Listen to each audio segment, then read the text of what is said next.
जय हिंद मेरे प्यारे साथियों। आशा करता हूँ आप सभी बहुत अच्छे होंगे। तो एनसीईआरटी की क्लास 12th वाली जो मॉडर्न हिस्ट्री की अपनी सीरीज़ चल रही थी बिपिन चंद्रा वाली, उसका ये लेक्चर नंबर 14 है। तो चलिए शुरू करते हैं। इससे पहले अभी तक हमने देखा कि जो ये वेलेजली आया था, इसके साम्राज्य में मतलब इसके लीडरशिप में किस तरह अंग्रेज़ों का प्रसार हुआ, अंग्रेज़ों के साम्राज्य का, अंग्रेज़ों की कंपनी का कह लो, साम्राज्य का कह लो। तो किस तरह अंग्रेज़ों ने प्रसार किया। जब 1797 ईस्वी में 1797 तक क्या हुआ कि मैसूर और इधर ये मराठा, ये दो बहुत शक्तिशाली क्षेत्र थे उस समय। अंग्रेज़ों की मतलब इतनी हिम्मत नहीं थी कि सीधे सीधे इन दोनों में से किसी से भी अकेले अकेले भिड़ सकें, जबकि अंग्रेज ऑलरेडी बंगाल पर कब्जा कर चुके हैं, लेकिन फिर भी इन लोगों से भिड़ने की उतनी उतनी शक्ति इसकी नहीं हुई थी। तो क्या हुआ कि 1797 तक मैसूर और मराठा ये दोनों की शक्तियाँ बहुत कमज़ोर हो चुकी थी अपनी आंतरिक लड़ाइयों के कारण। मैसूर में हैदर अली था जिसने अंग्रेज़ों को हराया, कई बार हराया। फाइनली हैदर अली की मृत्यु हो गई थी। कुछ कहते हैं कैंसर की वजह से, कुछ कहीं लिखा है कि टीबी की वजह से।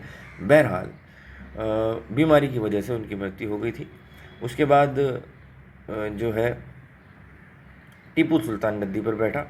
टीपू सुल्तान के साथ टीपू सुल्तान ने मतलब इस लड़ाई को कंटिन्यू रखा। तो उसके बाद क्या हुआ कि उधर मराठा लोग भी 1797 तक काफ़ी कमज़ोर हो चुके थे अपनी आंतरिक लड़ाइयों की वजह से।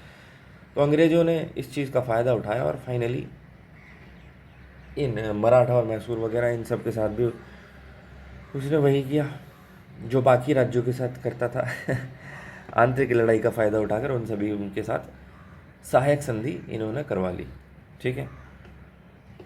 अब हुआ क्या, 1798 और 1800 के आसपास, देखिए 1797 में तो दोनों के दोनों शक्तियाँ कमज़ोर हो गई थी। ठीक है, वेलेजली ने अब सहायक संधि वगैरह करवा लेता था उनसे। सब इसकी यही कूटनीतियाँ हुआ करती थी अंग्रेज़ों की, राज्य हड़प नीति, सहायक संधि वगैरह करवा ली। ठीक है। और 1798 से 1800 के बीच में क्या हुआ कि जो हैदराबाद का निज़ाम था उसके साथ भी इन्होंने सहायक संधि करवा ली और उसने पैसों के बदले में अपने राज्य का कुछ हिस्सा अंग्रेज़ों को दे दिया। फिर 1801 में अवध के नवाब के साथ भी इन्होंने सहायक संधि कर ली। तो फाइनली देखा जाए तो मोटा मोटी इन्होंने अवध हुआ और मैसूर हुआ, मराठा साम्राज्य हुआ, सभी लोगों को अंग्रेज़ों ने हरा दिया और एक मुश्त इनका शासन हो गया अंग्रेज़ों का। अभी आगे देखते हैं। वेलेजली मैसूर, कर्नाटक और सूरत के साथ और भी कड़ाई से पेश आया। बहुत स्ट्रिक्ट हो गया था मैसूर, कर्नाटक और सूरत के केस में। निश्चित ही मैसूर का टीपू सुल्तान कभी सहायक संधि के लिए तैयार नहीं हुआ। उल्टे उसने 1792 में अपना जो आधा राज्य देना पड़ा था उसी को वह कभी भूल नहीं सका। उसने जो आधा राज्य दे दिया था 1792 में, उसे भी नहीं भूला वो। अंग्रेज़ों के साथ अपने अवश्य भावी युद्ध के लिए अपनी सेना को लगातार मजबूत बनाता रहा। उसने क्रांतिकारी फ्रांस के साथ गठजोड़ की बात भी चलाई। उसने एक ब्रिटिश विरोधी गठजोड़ बनाने के लिए अफगानिस्तान, अरब और तुर्की को भी अपने दूत भेजे। तो 1792 में जो टीपू सुल्तान हार गया था युद्ध में अंग्रेज़ों से, तो क्या हुआ कि 1792 में उसे अपना आधा राज्य देना पड़ा था। अब वही अंग्रेज़ों की राज्य हड़प नीति, सहायक संधि पे साइन करवा लो। टीपू सुल्तान इस चीज़ के फेवर में कभी था नहीं। टीपू सुल्तान के फेवर में तो कभी कोई भी राजा नहीं रहा, लेकिन अपनी जान की फिक्र थी सबको भैया, तो सब लोगों ने साइन कर दी थी ज़बरदस्ती, तो उन्होंने साइन करवा ली टीपू सुल्तान के साथ भी। अब टीपू सुल्तान के पास जो बचा कुचा साम्राज्य बचा था, कुछ जो सेना बची थी, वो लगातार अपनी सेना का मजबूत बनाने की कोशिश करता रहा। उसने फ्रांस की मदद भी लेने की कोशिश करी। ठीक है। फाइनली ब्रिटिश सेना ने 1799 में टीपू पर हमला कर दिया। इस बार टीपू ने नहीं किया, ब्रिटिश ने किया। और एक संक्षिप्त मगर भयानक युद्ध के बाद फ्रांसीसी सहायता पहुंचने के पहले ही उसे मार दिया गया, हरा दिया। फ्रांसीसी सहायता पहुंची नहीं थी, इससे पहले ही उसे हरा दिया। टीपू ने अभी भी गिड़गिड़ाकर शांति की भीख मांगने से इनकार कर दिया। क्या बात है यार, क्या खतरनाक आदमी था भाई।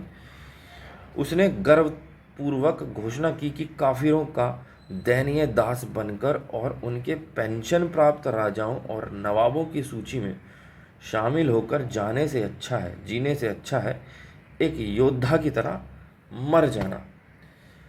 इस तरह आज के हमारे एक भरत भूषण तिवारी जी हैं, शहीद भरत भूषण तिवारी जी बिहार के, उन्होंने भी ये घोषणा कर दी थी कि इस तरीके से तो साम्राज्य नहीं चलेगा। नेता मंत्री जो वादा करते हैं और बाद में पब्लिक को बेवकूफ़ बना देते हैं और मज़े लेते हैं, इस तरीके से नहीं चलेगा। मार दीजिए, जो करना है कर दीजिए। सुनते हैं कि जब उनको गोलियां लगी थी तो तब भी वो मुस्कुरा रहे थे।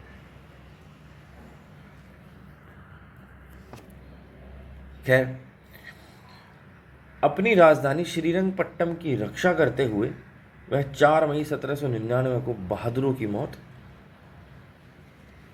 मारा गया। उसकी सेना अंत तक वफादार बनी रही। क्या बात है, टीपू सुल्तान की सेना ने गद्दारी नहीं की, अंत तक वफादार। टीपू का लगभग आधा राज्य अंग्रेजों और उसके सहयोगी निजाम के बीच बंट गया। अंग्रेज के बीच और उसके सहयोगी निजाम जो भी थे। मैसूर राज्य का शेष भाग उन राजाओं के वंशजों को वापस दे दिया गया जिनसे हैदर अली ने राज्य छीना था। तो बाकी बचा हुआ राज्य तो वहीं दे दिया जिनसे हैदर अली ने छीना था। नए राजा को मजबूर करके एक विशेष सहायक संधि पर हस्ताक्षर कराए गए कि गवर्नर जनरल आवश्यकता समझे तो राज्य का शासन खुद संभाल ले। वास्तव में मैसूर को कंपनी पर पूरी तरह आश्रित बना दिया गया। 1801 में लॉर्ड वेलेस्ली ने कर्नाटक के पिट्ठू नवाब पर एक नई संधि लाद दी और उसे मजबूर किया कि वह पेंशन लेकर अपना राज्य कंपनी को सौंप दे। अच्छा, जैसे टीपू सुल्तान मर गया आत्मसम्मान के लिए, ऐसे और भी राजा थे, काफ़ी राजा और भी मरे। और इसके अलावा उधर नवाब सिराजुद्दौला था, उसको मीर जाफ़र और मीर कासिम वगैरह इन लोगों ने मार दिया धोखे से। अब हुआ क्या, उसके अलावा जो और भी बाकी राजा थे जिन्होंने सहायक संधि साइन करी। अब हमने पढ़ा कि जो लोग सहायक संधि साइन कर लेते थे उनको, वो लोग, उनमें से काफ़ी लोगों का ईमान इस तरह भी भ्रष्ट हुआ कि भाई बंगाल के केस में कि जनता को उन्होंने सीधे सीधे लूटना स्टार्ट कर दिया। पहले तो एक होता ना इनडायरेक्ट, कि सीधे सीधे रिश्वत नहीं मांग रहे, इनडायरेक्ट। लेकिन उन्होंने फिर बाद में कि भाई अब तो जनता के हाथ में कुछ रहा नहीं, जनता कुछ करेगी नहीं, सब चीज़ें अंग्रेजों के हाथ में आ गई हैं, तो अब तो खूब लूटो जितना हो सके। खैर, हम टीपू सुल्तान की बात करें, एक जनरल सा डिस्कशन यदि करें तो टीपू सुल्तान उस समय वही कि भाई हम तो मतलब इस तरीके से तो नहीं जिएंगे, आप हमें मार ही दो, आत्मसम्मान से संबंधित।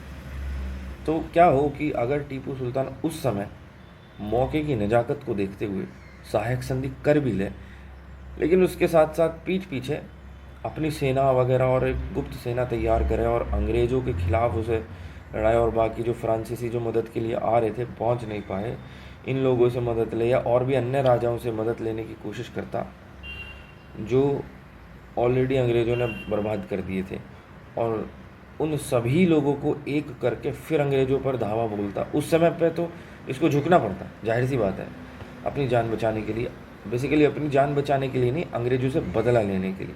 अब दो केस हो सकती हैं, या तो अंग्रेज़ उसको मार दें, आप जो है मतलब कि हाँ मार दो, लेकिन हम झुक कर तो नहीं रहेंगे। लेकिन एक होता है कि उस समय पे आप थोड़ा सा झुक जाओ कि अभी हिसाब लिया जाएगा, और बाद में एक इतनी विशाल सेना गुप्त तरीके से और सभी लोगों की मदद करके तैयार करो अंग्रेज़ों की, मतलब अंग्रेज़ों को फिर मार के भगा दो। तो अगर ऐसा होता तो क्या लगता है आपको, क्या हो सकता था? बाई चांस ऐसा होता कि टीपू सुल्तान ने ऐसी सेना तैयार कर ली, बच गया वो, और फ्रांसीसी की मदद ले ली और बाकी राज्य जो हैं उन लोगों से सब भी कर लिए, और चुपके से गुप्त रूप से, और बहुत विशाल सेना तैयार हो गई सब कुछ, तो क्या होता आपके हिसाब से? अंग्रेज़ लोग हार जाते उस वक्त जब टीपू सुल्तान अपना बदला लेता, तो लॉर्ड वेलेस्ली को मार डालता और फिर अंग्रेज हार जाते। उसके बाद टीपू सुल्तान और बाकी लोगों का कब्जा हो जाता, फ्रांसीसी कौन सा ठीक थे, उनकी भी तो यही नीति थी। खैर, अब मैसूर से मालाबार समेत जो क्षेत्र छीने गए थे उनमें कर्नाटक को मिलाकर मद्रास प्रेसिडेंटी बनाई गई। 1947 तक जारी रही जो बनाई गई थी, कर्नाटक से लेकर मद्रास प्रेसिडेंटी। अब देखो 1947 का जिक्र आ गया, अब हम धीरे धीरे आज़ादी की तरफ बढ़ रहे हैं। इसी तरह तंजौर और सूरत राज्य भी हड़प लिए गए और उनके शासकों को पेंशन देकर किनारे कर दिया गया। अब आप देखेंगे अंग्रेजों ने सब कुछ हड़प लिया, ठीक है, सब कुछ। इधर ये राजपूताना वाला इलाका आ जाता है, ठीक है, ये हैदराबाद का निज़ाम आ जाता है, यहाँ हैदर अली मैसूर वाला इलाका आ गया हैदर अली का, ठीक है। कर्नाटक भी उन लोगों ने हड़प लिया, इधर नागपुर आ गया ये, तो ये सभी चीज़ें उन लोगों ने हड़प ली थी। खैर, अब एक प्रमुख शक्ति के रूप में केवल मराठे ही ब्रिटिश प्रभुत्व से बचे हुए थे। अब वेलेज़ली ने उनकी ओर ध्यान देना आरंभ किया और उनके अंदरूनी मामलों में खुलकर हस्तक्षेप करने लगा। नाना फडणवीस, ये है नाना फडणवीस। इस समय मराठा साम्राज्य 5 बड़े सरदारों का महासंघ था। ये थे पूना का पेशवा, बड़ौदा का गायकवाड़, ग्वालियर का सिंधिया, इंदौर का होलकर और नागपुर का भोंसले। पेशवा इस महासंघ का नाम मात्र का प्रमुख था, लेकिन ये सभी सरदार आपसी झगड़ों में कट मर रहे थे और बढ़ते हुए विदेशियों के खतरों की ओर से बेखबर थे। आपस में ही लड़ रहे थे, इनको कोई पता ही नहीं है कि विदेशी खतरा कितना बड़ा है। वेलेज़ली ने बार बार पेशवा और सिंधियों के आगे सहायक संधि का प्रस्ताव रखा, मगर दूरदर्शी नाना फडणवीस ने इस जाल में फंसने से इनकार कर दिया। हुआ क्या, 25 अक्टूबर 1802 को जब दिवाली के दिन होलकर ने पेशवा और सिंधिया की मिलीजुली सेना को हरा दिया। होलकर ने हरा दिया था पेशवा और सिंधिया की मिलीजुली सेना को, ठीक है। तो कायर पेशवा बाजीराव द्वितीय भागकर अंग्रेजों की शरण में जा पहुंचा। बस यहीं तो खेल शुरू हो गया। अंग्रेज तो इसी चीज़ को ढूंढ रहे थे। वर्ष 1802 में अंतिम दिन उसने बसाई में एक सहायक संधि पर हस्ताक्षर कर दिए। बसाई में यह जीत कुछ आसानी से ही मिल गई। अंग्रेजों को तो कुछ करना ही नहीं पड़ा भाई, होलकर ने हमला करा और हराया और सहायक संधि मिल गई अंग्रेजों को। मगर एक बात पर वेलेज़ली गलत था।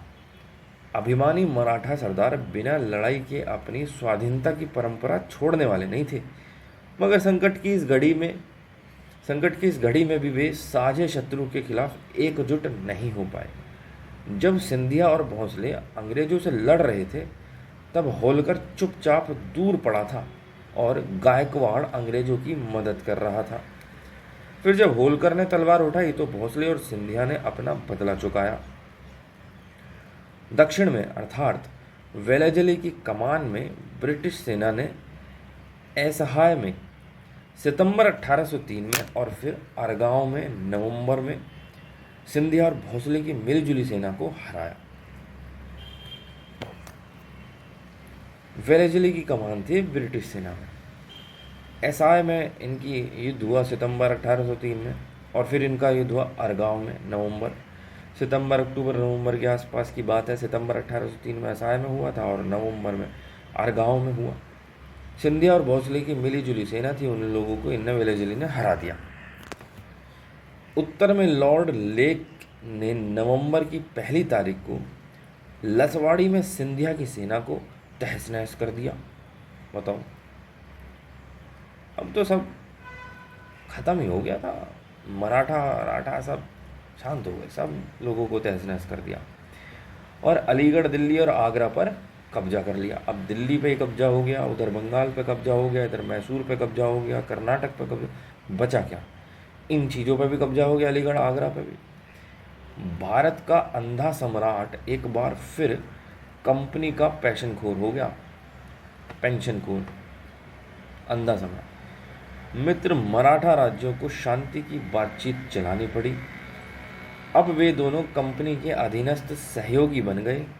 उन्होंने अंग्रेजों को अपने राज्यों के कुछ भाग दिए और दरबार में अंग्रेज रेजिडेंट रखे, जो अंग्रेजों की सहायक संधि के तहत रखना ही था, और अंग्रेजों की सहमति के बिना यूरोपियों को सेवा में न रखने का वचन दिया।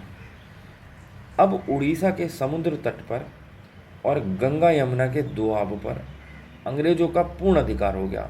उड़ीसा के समुद्र तट पर भी हो गया और गंगा यमुना के दोआब पर भी हो गया। पेशवा उनके हाथों की एक कठपुतली बनकर रह गया। वेलेजली ने अपना ध्यान होलकर पर केंद्रित किया, पर यशवंतराव होलकर अंग्रेजों के लिए काफ़ी भारी साबित हुआ। वेलेजली तो होलकर की साइड से, मतलब होलकर पर अपना ध्यान केंद्रित कर रहे थे। होलकर जो है, यशवंतराव होलकर, काफ़ी भारी साबित हुआ था अंग्रेजों पर और अंत तक ब्रिटिश सेना से लड़ता रहा। होलकर के सहयोगी भरतपुर के राजा ने लेक को, जब उसने राजा के किले को तोड़ने की असफल कोशिश की, भारी नुकसान पहुंचाया।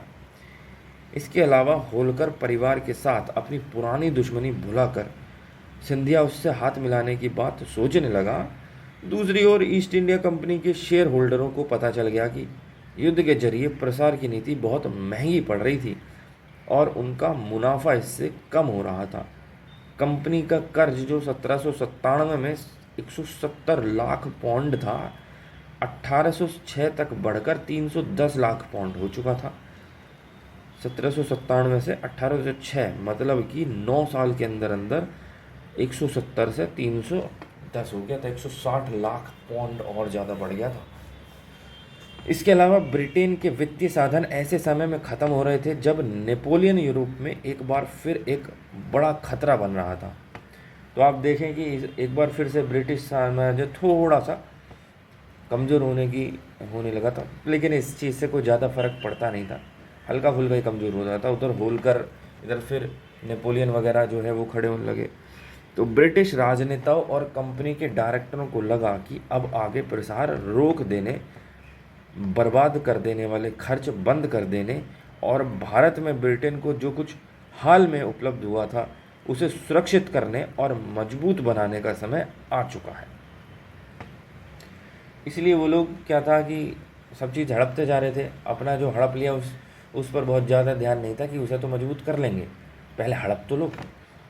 इसलिए वेलेजली को भारत से वापस बुला लिया गया और कंपनी ने जनवरी 1806 में राजघाट की संधि द्वारा होलकर के साथ शांति स्थापित कर ली और उसके राज्य का एक बड़ा भाग लौटा दिया। क्या बात है यार, होलकर तो बड़ा खतरनाक निकला।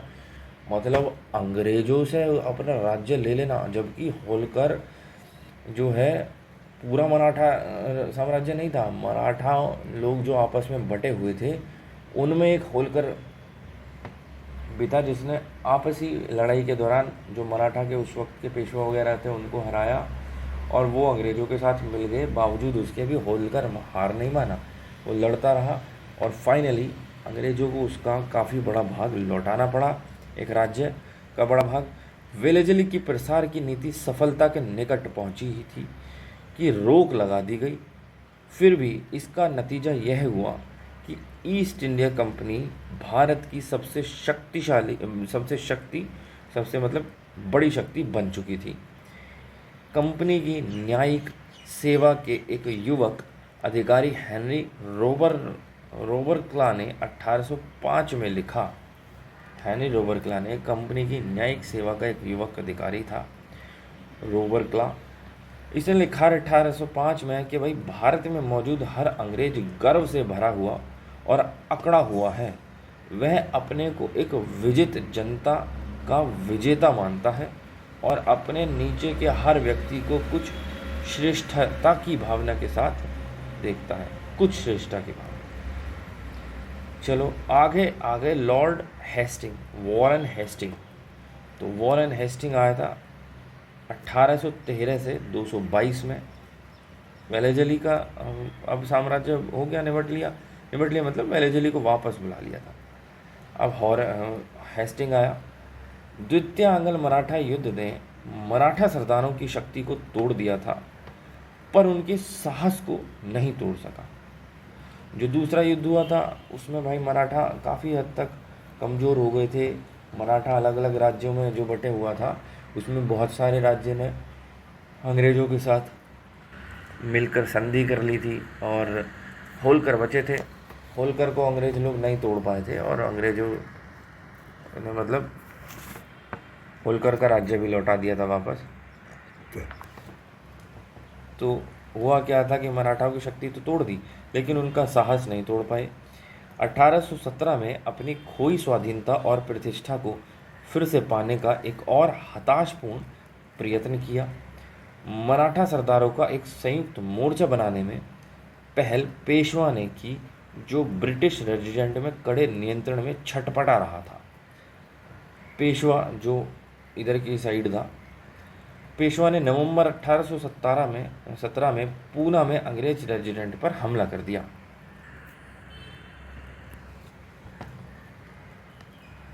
अप्पा साहब ने नागपुर स्थित रेजिडेंसी पर हमला किया और माधवराव होलकर युद्ध की तैयारी करने में लग गया। देखो, ये वही पेशवा है जब पेशवा और सिंधिया की मिलीजुली सेना को होलकर ने हराया था। तभी पेशवा जो है बाजीराव द्वितीय, ये जाकर अंग्रेजों की शरण में छुप गया था। अब वहाँ ये छटपटा रहा था, इसने संधि तो कर ली थी, लेकिन था तो ये गुलाम ही उनका, तो छटपटा रहा था भाई कि यार यहाँ से निकलूँ। तो उसने पूना का ही था वो पेशवा, तो पूना पे इनने हमला कर दिया। इधर अप्पा साहब ने नागपुर स्थित रेजिडेंसी पर हमला कर दिया और माधवराव होलकर युद्ध की तैयारी करने लगा।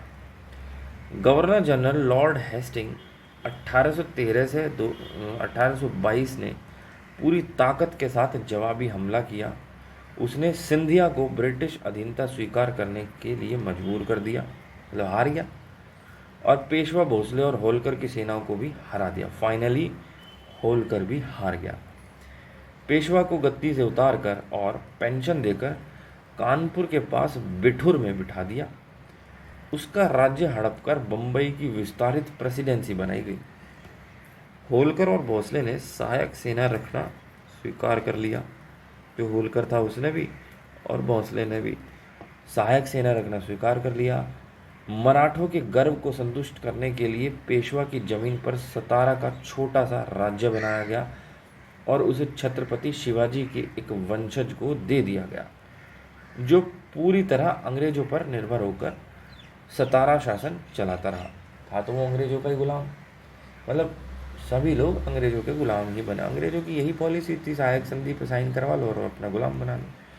ज़्यादा फड़फड़ाओगे, वैसे फड़फड़ाने लायक छोड़ा तो नहीं था अंग्रेजों ने, तो मार दिया करते थे।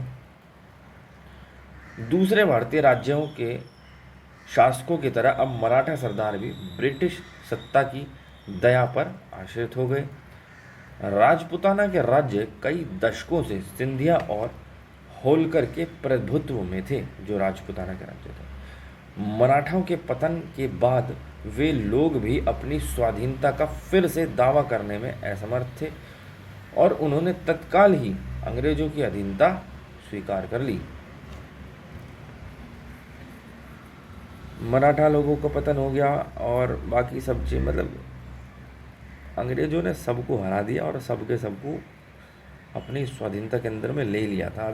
अभी आप देखो, ये 1818, 1817, 1806, 1800 उस दौरान की बात चल रही है, 19वीं शताब्दी के शुरुआत की। 1813, 1822, 1818, 1806। अभी एक बड़ी क्रांति 1857 की क्रांति मंगल पांडे द्वारा, जो क्रांति की पहली गोली चलाई थी वो श्री मंगल पांडे जी ने, वो अभी बची है। 1857 की क्रांति अभी बची है। बहरहाल इस तरह 1818 तक पंजाब और सिंध को छोड़कर पूरा भारतीय उपमहाद्वीप अंग्रेजों के नियंत्रण में आ गया था। सिर्फ पंजाब बच गया और सिंध बच गया, बाकी पूरा का पूरा भारतीय उपमहाद्वीप अंग्रेजों के नियंत्रण में आ गया। इस पूरे क्षेत्र के एक भाग पर सीधे अंग्रेजों का शासन था और बाकी भाग पर अनेक भारतीय शासक राज्य कर रहे थे, जिन पर अंग्रेजों का पूरा पूरा जोर चलता था। मतलब वो थे अंग्रेजों के पेंशन युग। इन राज्यों के पास अपनी सेनाएं नहीं के बराबर थी और उनके कोई स्वतंत्र विदेशी संबंध नहीं थे। उनके राज्यों में उन्हीं पर नियंत्रण रखने के लिए जो ब्रिटिश सेना तैनात थी, उसके भारी खर्च उनको उठाने पड़ते थे। मतलब जो उसने अपने पेंशन नियुक्त रख लिए या सहायक संधि के बाद में उसने यही कहा कि भाई सहायक संधि कर लो, उसमें क्या था कि ब्रिटिश सेना के अधिकारी रहेंगे, अपनी सेना आधे से ज़्यादा तुम्हें अपने सेना खाली करनी पड़ेगी, ब्रिटिश सेना ही तुम्हारे उसमें रहेगी, और एक हमारा ब्रिटिश एजेंट भी बिठाओ आप, एक मतलब सचिव तरीके का, विदेश सचिव हो गया, या मतलब हमारा ब्रिटिश एजेंट अधिकारी तुम्हारे राज्य में बैठा रहेगा और सबका खर्चा तुम्हें ही उठाना पड़ेगा। वे अपने अंदरूनी मामलों में स्वायत्त तो थे, मगर इस सिलसिले में भी रेजिडेंट के रूप में अंग्रेजों के अधिकार को स्वीकार करते थे। वे लगातार आजमाइश की हालत में बने रहे। अंदरूनी मामलों में तो वे स्वायत्त थे, लेकिन वो इस सिलसिले में भी, मतलब अंदरूनी मामलों के सिलसिले में भी अंग्रेजों के अधिकार को स्वीकार करते थे, आजमाइश की हालत में भी बने रहे लगातार। खैर, ब्रिटिश शासन को सुदृढ़ बनाने का काम 1818 से 1857, उस दौरान क्या हुआ अब आप देखेंगे। 1857 की क्रांति आने वाली है। 1818 से 1800 पूरे भारत को जीतने का काम अंग्रेजों ने 1818 से 1857 तक के काल में किया।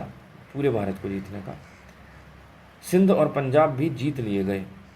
सिंध और पंजाब जो बचे हुए थे वो भी इस दौरान जीत लिए गए, तथा अवध, मध्य प्रांत और बहुत सारे छोटे छोटे राज्यों का अधिग्रहण कर लिया गया।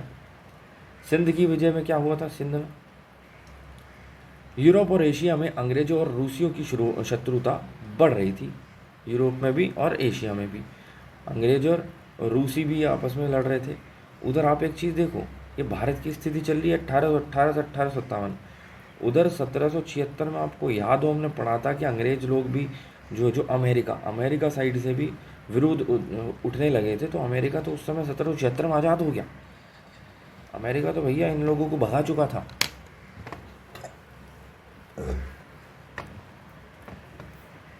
तो रूस और अंग्रेजों की शत्रुता बढ़ रही थी यूरोप में और एशिया में, और अंग्रेजों को भय था कि अफगानिस्तान या फारस के रास्ते रूसी भारत पर हमला कर सकते हैं, या तो अफगानिस्तान या फारस के रास्ते। सिंध की विजय इसी का परिणाम थी। जो सिंध की विजय, रूस को रोकने के लिए ब्रिटिश सरकार ने अफगानिस्तान और फारस में अपना प्रभाव बढ़ाने का फैसला किया। उसने यह भी महसूस किया कि यह नीति तभी सफल हो सकेगी जब सिंध को ब्रिटिश नियंत्रण में लाया जाए। सिंध नदी के व्यापारिक उपयोग की संभावनाएं भी इस लालच का एक कारण थी। जो सिंध नदी थी उसका व्यापारिक उपयोग की संभावनाएं भी यही लालच था कि उस सिंध को अपने इलाके में ला लिया जाए, और मतलब सिंध को ही अपने इलाके में मिला लो। तो सिंध से अटैक करेंगे रूसी वूसी, सिंध वाली साइड से, फारस की साइड से या कहीं से, तो अपन लोग उस पर कंट्रोल कर लेंगे। 1832 की एक संधि के दौरान सिंध की सड़कों और नदियों को ब्रिटिश व्यापार के लिए खोल दिया गया था। सिंध के अमीर कहलाने वाले सरदारों ने 1839 में एक सहायक संधि पर हस्ताक्षर कराए गए। अंत में पहले इन वादों को भुलाकर कि उनके राज्य पर कोई आंच नहीं आएगी, सर चार्ल्स नेपियर ने 1843 में एक संक्षिप्त अभियान के बाद सिंध का अधिग्रहण कर लिया। मतलब इन्होंने धोखा दिया, इन्होंने कहा कि सिंध पर कोई आंच नहीं आएगी। फाइनली 1843 में उन्होंने जो है उस पर कब्जा ही कर लिया। इससे पहले नेपियर ने अपनी डायरी में लिखा था कि हमें सिंध पर कब्जा करने का कोई हक नहीं है, फिर भी हम ऐसा करेंगे, और यह बदमाशी का एक बहुत ही लाभदायक, उपयोगी और मानवीय उदाहरण होगा। यह काम करने के बदले उसे पुरस्कार स्वरूप 7 लाख रुपए मिले। ओह, 7 लाख रुपए उस दौरान। पंजाब की विजय। जून 1839 में महाराजा रणजीत सिंह की मृत्यु के बाद पंजाब में राजनीतिक अस्थिरता फैल गई। 1839 में महाराजा रणजीत सिंह थे, उनकी मृत्यु होगी पंजाब में, तो पंजाब में भी जो है राजनीतिक अस्थिरता फैली और वहाँ ताबड़तोड़ सरकारें आईं और गईं। स्वार्थी और भ्रष्ट नेताओं का बोलबाला हो गया। अंत में सत्ता बहादुर और देशभक्त मगर एकदम अनुशासनहीन सेना के हाथों में आई। इसके बाद अंग्रेज सतलुज पार 5 पानियों के देश को लालच भरी निगाहों से देखने लगे। 5 पानियों मतलब 5 नदियाँ बहती थी, तभी तो उनका नाम पंजाब था। तो अब सतलुज के पार था ये, अब जो है अंग्रेज़ों की लालच इस पर भी आ गया। सिंध तो पहले ले लिया था, यही तो बचा पंजाब। हालांकि उन्होंने 1809 में रणजीत सिंह के साथ मित्रता की संधि पर हस्ताक्षर किए थे। अंग्रेज़ों के युद्धोन्मादी और पंजाब के भ्रष्ट सरदारों के साथ उनकी साजिशों के कारण पंजाब की सेना भड़क उठी। अंग्रेज़ों के युद्धोन्मादी कार्य थे और पंजाब के जो भ्रष्ट सरदार थे ऑलरेडी, तो उनकी वजह से जो है साजिशें हुई और पंजाब की सेना भड़क गई। वर्ष 1845 के बसंत में यह समाचार पंजाब पहुंचा कि पुल बनाने के काम में आने वाली नावें बम्बई से सतलुज किनारे स्थित फिरोजपुर के लिए भेजी गई हैं। आगे के इलाकों में बैरकें बनाई गई हैं और उनमें अतिरिक्त सेना भी रखी गई है और पंजाब से लगने वाली सेना के लिए अतिरिक्त रेजिमेंट भेजी जा रही है। पंजाब की सेना को विश्वास हो गया कि अंग्रेज पंजाब पर कब्जा करने पर आमादा थे। देखो हुआ क्या था, आगे नक्शा ये रहा। जब ये लाहौर हुआ, ये मुल्तान हुआ, ये अपना प्यारा भारत है, इधर ये कश्मीर हो गया, इधर ये पंजाब हो गया, ठीक है। अब यहाँ पे जो ये सतलुज नदी लगभग यहाँ से सतलुज नदी जा रही थी, तो इनमें पहले संधि हुई थी महाराजा रणजीत सिंह जी के समय पे कि इधर साइड वाला इलाका तुम्हारा है, हम हस्तक्षेप नहीं करेंगे, और इधर वाला हो गया अंग्रेज़ों का, उसमें वो लोग हस्तक्षेप नहीं करेंगे, ठीक है। और ऐसा चलता रहा। फिर ये जो अभी खबरें हमने पढ़ी कि इधर से नाव जा रही है, उसमें वो सेना, उसमें वो सेना, अब उसमें क्या हुआ, अंग्रेज़ लोग जो है यहाँ आकर इस, जैसा मैंने पहले बताया कि इस इलाके में आकर बस गए, ठीक है। उन्होंने कुछ किया नहीं, उन्होंने कोई हमला कुछ नहीं किया, वो बस यहाँ आके बस गए। और इधर इनके पास ये खबरें जाती रहीं कि उधर से वो नाव आ रही है, वो नाव आ रही है, वो सेना वेना, ये सब चीज़ें इनके पास ये खबरें लगातार जाती रहीं। और इन्होंने देखा कि अंग्रेज़ लोग यहाँ पे आके इकट्ठा हो गए हथियार के साथ। वो कुछ नहीं कह रहे थे, इन लोगों से कुछ बातचीत कुछ नहीं कर रहे थे, बस यहाँ के। तो ये इंतज़ार करते रहे डर के माहौल में, यार ये ओवरटेक करेंगे, छुप के बैठे रहो, ओवरटेक करेंगे। मतलब डर के साए में एक तरह से ये दिन रात की रात को यार सोएंगे तो साला अटैक ना कर दें। तो ये लोग जो है रहे। फिर अंत में क्या हुआ, इनका सब्र का बांध टूटा और ये भड़क उठे, इनकी सेना भड़क उठी और इन्होंने ही अटैक कर दिया। किसी ने कोई अटैक नहीं किया इनके ऊपर, इन्होंने ही अटैक कर दिया अंग्रेज़ों के ऊपर।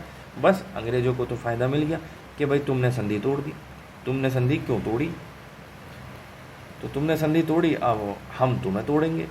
अब ऐसा ही हुआ और फिर पंजाब की सेना ने जवाबी कार्रवाई की। जब दिसंबर में सेना ने सुना कि प्रधान सेनापति लॉर्ड गफ और governor general lord Hardinge Firozpur की ओर बढ़ रहे हैं, तब उसने भी हमला करने का फैसला किया। इस तरह 13 दिसंबर 1845 को दोनों के बीच युद्ध छिड़ गया। इस विदेशी खतरे के आगे हिंदू, मुसलमान, सिख फौरन एक हो गए। क्या बात है यार, मतलब देख रहे हो, ये कहने को सिर्फ एक लाइन है। विदेशी खतरे के आगे हिंदू, मुसलमान और सिख फौरन एक हो गए। एक देखी जाए तो एक छोटी सी आपको लाइन लग रही है, लेकिन क्या मस्त फीलिंग दे रही है। मतलब कितना अच्छा लगा इन शब्दों को सुनकर कि फाइनली ऐसा हुआ। ऐसा इतिहास में तो खैर ऐसा ही था, लोग का इतना ज़्यादा एक दूसरे से नफ़रत नहीं करती, तो अब के टाइम पे फैल गई है इतनी ज़्यादा नफ़रत। इतिहास में ऐसा कुछ नहीं था। जब सन 1905 में बंगाल का विभाजन का दौर था, जब अंग्रेज़ों ने बंगाल का विभाजन कर दिया था, तो उसके विरोध में जब हिंदू मुस्लिम चल रहा था अंग्रेज़ों के द्वारा और बंगाल का विभाजन, तो उसके विरोध में ऐसा बताया जाता है कि उस समय रक्षाबंधन का त्यौहार था जो मुस्लिम और हिंदू दोनों ने मनाया था और बढ़ चढ़कर मनाया था। ये दिखाने के लिए ब्रिटिश शासन को कि हम एक हैं, हमें आपका ये कागज़ और ये बंगाल तोड़ नीति वगैरह ये सब हमें बांट नहीं सकती, हम सब एक हैं। खैर, हिंदू मुस्लिम और सिख फ़ौरन एक हो गए। बड़ी अच्छी लग रही है ये लाइन, लिटरली सही बताऊँ तो सुकून मिल रहा है आँखों को भी, दिमाग को भी और कानों को भी, ये सुनकर, ये देखकर कि ऐसा हुआ। हिंदू मुस्लिम और सिख सब एक हो गए, कोई नहीं लड़ रहा। पंजाब की सेना बहुत बहादुरी और उदाहरणीय साहस के साथ लड़ी, लेकिन उसके कुछ नेता पहले ही गद्दार बन चुके थे। वही हुआ जो हर राज्य के साथ हुआ कि गद्दार लोगों ने जो है अपने राज्य को हरवा दिया। प्रधानमंत्री राजा लाल सिंह और प्रधान सेनापति मिस्टर तेज सिंह का शत्रु के साथ गुप्त पत्र व्यवहार जारी था। पंजाब की सेना हार स्वीकार करने और 8 मार्च 1846 को लाहौर में एक अपमानजनक समझौते पर हस्ताक्षर करने के लिए बाध्य हो गई। हार गई ना पंजाब की सेना भी, क्या ही करती जब आंतरिक जो है वो लोग भरे पड़ते, धोखेबाज लोग, षड्यंत्रकारी लोग, तो कहाँ तक कोई लड़ पाएगा। हर घर में विभीषण, हर घर में जो है विभीषण बैठा था और अंग्रेज़ों ने उस विभीषण का ही साथ लिया। फिर बाद में उस विभीषण की भी खूब मारी इन्होंने, मतलब विभीषण को भी खूब मारा इन्होंने, ठीक है। अंग्रेज़ों ने जालंधर के दोआब को हड़प लिया, जो जालंधर का दोआब था उसे भी हड़प लिया, पंजाब में जालंधर पड़ता ना, और 50 लाख रुपए नगद लेकर जम्मू और कश्मीर को राजा गुलाब सिंह डोगरा के हवाले कर दिया। जम्मू कश्मीर को दे दिया राजा गुलाब सिंह डोगरा को। पंजाब की सेना को घटाकर 20,000 पैदल और 12,000 घुड़सवार सेना तक सीमित कर दिया और एक भारी ब्रिटिश सेना लाहौर में तैनात कर दी गई। हुआ क्या कि 16 दिसंबर 1846 को एक और समझौता हुआ, ठीक है, जिसके अनुसार राज्य के एक एक विभाग के सारे मामलों में लाहौर स्थित अंग्रेज रेजिडेंट को पूरा अधिकार दे दिया गया। इसके अलावा राज्य के किसी भी भाग में सेना तैनात करने की छूट अंग्रेजों को मिल गई। अब अंग्रेज रेजिडेंट ही पंजाब का वास्तविक शासन बन बैठा और पंजाब अपनी स्वाधीनता खोकर एक अधीन राज्य बन गया। तो आपने देखा किस प्रकार महाराजा रणजीत सिंह जी के जाने के बाद पंजाब में आपस में ही लोग लड़ने लग गए, भारी असंतोष फैल गया और उसके बाद अंग्रेजों के साथ युद्ध में वो लोग हरा दिए गए। उस दौरान यह देखा गया कि जब बाहरी अटैक हुआ तो हिंदू, मुस्लिम, सिख वगैरह सब एक हो गए, सब। ईसाई का नाम नहीं है क्योंकि ईसाई लोगों की संख्या तो बहुत कम होगी और जो मेन कहते हैं ना कि जैसे सिख तो वहाँ राजा थे ही और बाकी जो हिंदू लोग थे उनकी भी जनसंख्या वहाँ अच्छी खासी रही और मुस्लिम समुदाय की भी अच्छी खासी जनसंख्या वहाँ रही। तो हिंदू, मुस्लिम और सिख ये तीनों लोग एक हो गए।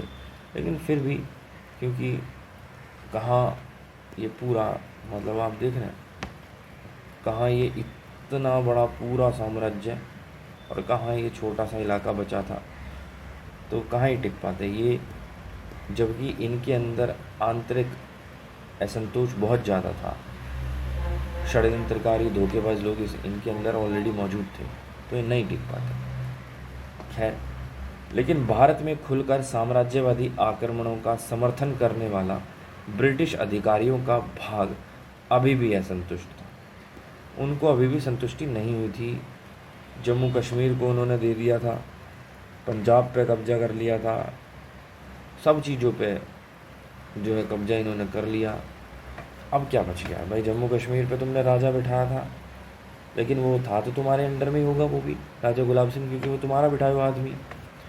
तो फिर भी वो संतुष्ट थे। अब क्यों संतुष्ट थे, आइए देखते हैं। और वह पंजाब पर सीधे सीधे ब्रिटिश शासन लादना चाहता था। अच्छा, इसलिए भाई लाद तो दिया, और क्या ही लेगा। इसका अवसर उसे 1848 में मिला, जब स्वतंत्रता प्रेमी पंजाबियों ने अनेकों स्थानीय विद्रोह छेड़ दिए। इनमें से दो प्रमुख विद्रोह नेता मुल्तान के मूल राज और लाहौर के पास के छतर सिंह अटारीवाला थे। मुल्तान सिंह और छतर सिंह अटारीवाला। एक बार फिर पंजाबियों की निर्णायक हार हुई, इसमें भी वो हार ही गए। इस अवसर का फायदा उठाकर लॉर्ड डलहौजी ने पंजाब को हड़प लिया।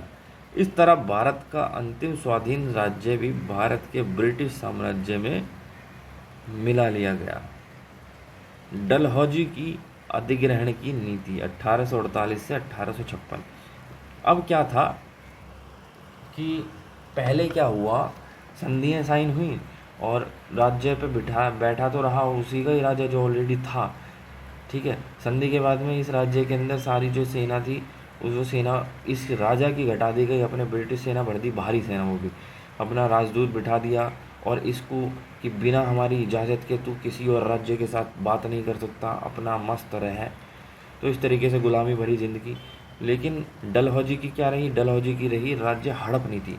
वो इससे संतुष्ट नहीं था, उसको ये था नहीं उसको भी हटाओ, जो राजा बैठा है। तो आगे देखते हैं कि 1848 में गवर्नर जनरल बना था डलहौजी, ठीक है। अब भारत आया और वह शुरू से ही इस बात का आमादा था कि जितने बड़े इलाके पर संभव हो प्रत्यक्ष मतलब डायरेक्टली ही ब्रिटिश शासन स्थापित कर दो। उसने घोषणा की कि भारत के सभी देशी राज्यों का खात्मा अब कुछ ही समय की बात है। उसकी नीति का उद्देश्य भारत को ब्रिटेन का निर्यात बढ़ाना था। दूसरे साम्राज्यवादी आक्रमणकारियों की तरह डलहौजी को भी विश्वास था कि भारत के देशी राज्यों के लिए ब्रिटेन का निर्यात इसलिए घट रहा था कि इन राज्यों के भारतीय शासक उनका शासन ठीक से नहीं चला रहे। तो यही था कि जो कंपनी के अंदर राजकोषीय घाटा बढ़ता जा रहा था, उसका ये कारण है कि भाई जो भारत में भारतीय शासक जो हैं उसका शासन ठीक से नहीं चला पा रहे, इसलिए अब हम उन्हें हड़प लेंगे। इसके अलावा वो ये समझता था कि भारतीय सहयोगी भारत में ब्रिटिश विजय में जितने सहायक हो सकते थे उतने ही हो चुके हैं और अब उनसे छुटकारा पाने में ही लाभ है। आप देखें कि किस तरीके से लूटा गया, सबको लूटा गया। इसका एक मुख्य कारण रहा, मुख्य कारण क्या, एक इकलौता कारण मेरे हिसाब से रहा आंतरिक मतभेद, आपसी लड़ाई, आपसी फूट। लॉर्ड डलहौजी ने अपनी अधिग्रहण की नीति के लिए जिस साधन का सहारा लिया वह था राज्य विलय का सिद्धांत, डॉक्ट्रिन ऑफ लैप्स। इस सिद्धांत के अनुसार अगर किसी सुरक्षा प्राप्त राज्य का शासक बिना एक स्वाभाविक उत्तराधिकारी के मर जाए तो उसका राज्य उसके दत्तक उत्तराधिकारी को नहीं सौंपा जाएगा, जैसा कि सदियों से इस देश में परंपरा चलती आ रही थी। इसके बजाय अगर उत्तराधिकारी गोद लेने के काम को पहले से अंग्रेज अधिकारियों की सहमति प्राप्त न होगी तो वह राज्य ब्रिटिश राज्य में मिला लिया जाएगा।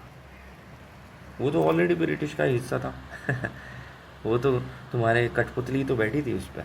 खैर 1848 में सतारा और वर्ष 1854 में नागपुर और झांसी समेत आ गया झांसी, ठीक है। झांसी की लड़ाई हुई थी, रानी नहीं महारानी लक्ष्मीबाई इसमें थी।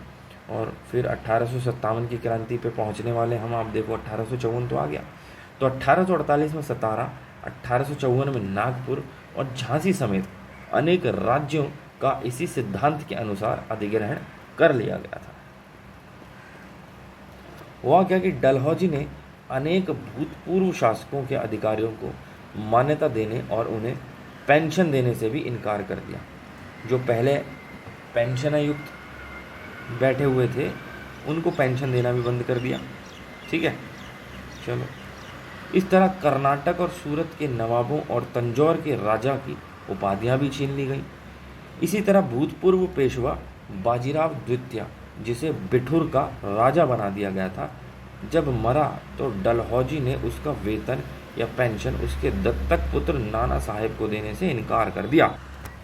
आपको याद हो, ये बाजीराव द्वितीय पेशवा जो होलकर के साथ जब लड़ाई चल रही थी तो होलकर ने तो हरा दिया था इन्हें, बाजीराव को और सिंधिया, इन दोनों की मिलीजुली सेना को। होलकर अब ये जाके अंग्रेज़ों के पास चला गया कि बचाओ बचाओ। तो ये वही बाजीराव पेशवा है जिसे बिठूर का राजा बना दिया था, वो मर गया। अब डलहौजी ने उसका जो वेतन पेंशन उसे देता था उसे आगे कंटिन्यू करने से मना कर दिया। लॉर्ड डलहौजी की निगाहें अवध के साम्राज्य को हड़पने पर भी लगी थी, पर इस काम में कुछ बाधाएं थीं। पहली यह है कि बक्सर की लड़ाई के बाद से ही अवध के नवाब अंग्रेजों के सहयोगी रहे थे। इसके अलावा इन तमाम वर्षों में वे अंग्रेजों के सबसे अधिक आज्ञाकारी भी रहे थे। अवध के नवाब के कई उत्तराधिकारी थे और इसलिए उस पर राज्य विलय का सिद्धांत भी लागू नहीं किया जा सकता था। अवध के नवाब को राज्य से वंचित करने के लिए किसी और बहाने की जरूरत थी। अंत में क्या हुआ कि लॉर्ड डलहौजी ने अवध की जनता की दशा सुधारने का विचार को सहारा लिया। नवाब वाजिद अली शाह पर इल्ज़ाम लगाया कि उन्होंने अपना शासन ठीक से नहीं चलाया और सुधार लागू करने से इनकार कर दिया है। इसके बाद उनके राज्य को 1856 में हड़प लिया गया।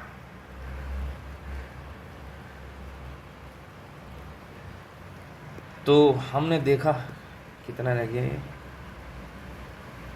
अगले लेक्चर में करवाऊँगा यार। अब ऑफिस का टाइम हो रहा है। हाँ, अब ऑफिस का टाइम हो रहा है, मुझे निकलना है आज जल्दी। एमडी साहब वगैरह की आज विज़िट है।